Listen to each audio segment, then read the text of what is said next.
प्यारे बच्चों, आज हम आपको वह पढ़वाएंगे जिसके बिना आप कभी कह ही नहीं सकते कि आप भारतीय संविधान को जरा भी जानते हैं।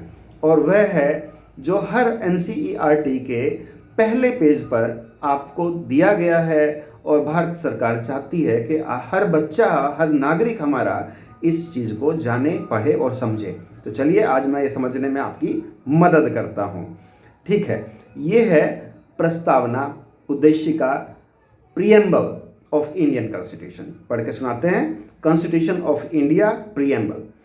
We the people of India, हम भारत के लोग, having solemnly resolved to constitute India into a sovereign, socialist, secular, democratic republic, हम भारत को एक सोवेरन यानी संप्रभु वह होता है जिसके पास अपनी, वह राज्य जिसके पास अपनी सारी शक्तियां उसी में सीमित होती हैं, निहित होती हैं, यानी कि वह अपनी शक्ति के लिए किसी दूसरे पर आश्रित नहीं है, किसी देश पर।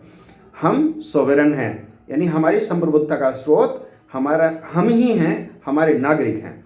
सोशलिस्ट यानी हम समाजवादी विचारधारा में विश्वास करते हैं। समाजवादी यानी हम ये चाहते हैं कि संसाधनों का बंटवारा पूरे देश के सभी नागरिकों के प्रति लगभग समान भाव से हो। हम सेक्युलर एक देश हैं, यानी कि हमारा जो राज्य है वह किसी की धार्मिक भावनाओं को आहत करने में विश्वास नहीं रखता है।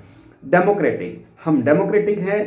क्यों? क्योंकि हमारे यहाँ चुनाव होते हैं और ये चुनाव हम एडल्ट मेल फ्रेंचाइज यानी वयस्क सार्वभौमिक अधिकार यानी 18 वर्ष से ऊपर का हर व्यक्ति वोट देगा और इस प्रकार अपने लिए, अपने देश के लिए लीडर्स का चुनाव करेगा।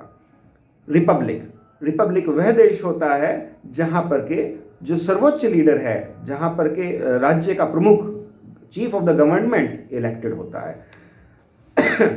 यहाँ पर हम कह रहे हैं, we the people of India having solemnly resolved to constitute India into a sovereign, socialist, secular, democratic republic and to secure to all its citizens, हम एक ऐसा देश बना रहे हैं जो सोवरेन होगा, संप्रभु होगा, सोशलिस्ट होगा, जहां पर सारे संसाधनों का बराबर बंटवारा होगा, सेक्युलर होगा यानी धर्म निरपेक्षता जहां होगी, यानी धर्म के मामले में कोई इंटरफेयर राज्य का नहीं होगा। डेमोक्रेटिक, हम एक ऐसा देश बना रहे हैं जहां पर चुनाव होंगे और जनता के द्वारा चुनकर हमारे प्रतिनिधि शासन करेंगे।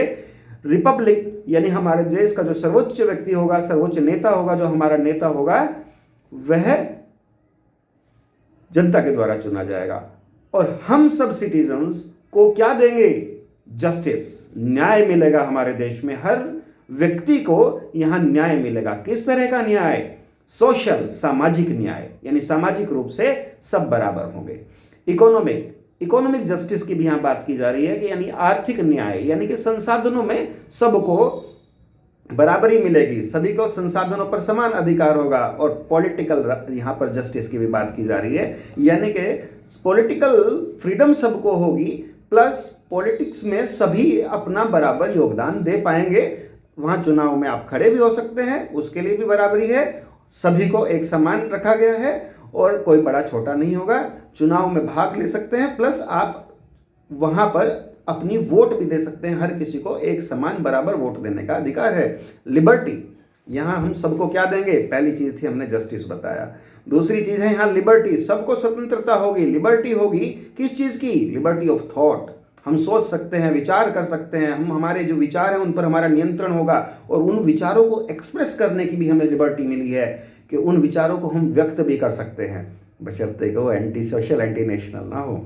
तो यहाँ एक्सप्रेशन ऑफ थॉट भी हमें दिया गया है और साथ ही में लिबर्टी ऑफ बिलीफ भी दिया गया है कि हम किस बिलीफ को मानेंगे, ये भी हमें लिबर्टी, स्वतंत्रता दी गई है। हमारा फेथ क्या होगा, हमारे विश्वास क्या होंगे और हमारी वर्शिप क्या होगी, ये हम किस तरह से, किन पद्धतियों से, किन तरीकों से वर्शिप करेंगे, वह चुनाव भी हमारे ही पास है। इसका स्वतंत्रता हमें दी गई है।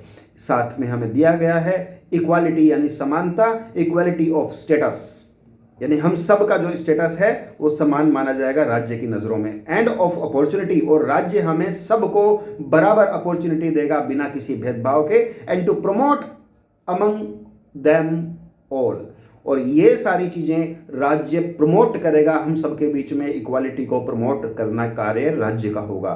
फ्रेटर्निटी यानी बंधुत्व, assuring the dignity of the individual, यहाँ पर सभी भाई की तरह रहेंगे, इस देश के अंदर सभी एक भ्रातृभाव से रहेंगे और यहाँ पर व्यक्ति की जो गरिमा है, उसकी जो डिग्निटी है, उसका आत्मसम्मान जो है, उसका हम सब सम्मान करेंगे, उसे बना के रखेंगे।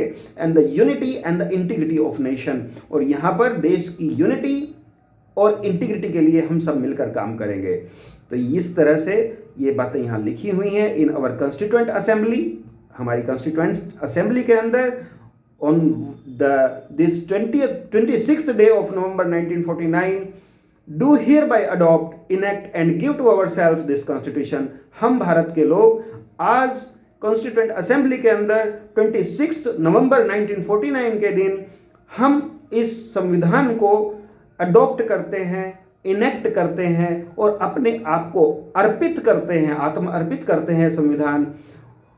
इस प्रकार यह प्रस्तावना हमें बताती है कि भारतीय संविधान का उद्देश्य क्या है, किन उद्देश्यों के लिए हमारा संविधान काम करता है। और जब भी कभी कोई विवाद होगा, जब भी कभी किसी भी उद्देश्य, किसी भी कानूनी, लीगल या कोई भी पहलू पर कोई विवाद होगा, तो यह उद्देशिका एक गाइड यानी मार्गदर्शक का काम करेगी, even supreme court of India के लिए भी। थैंक यू, आज के लिए इतना ही।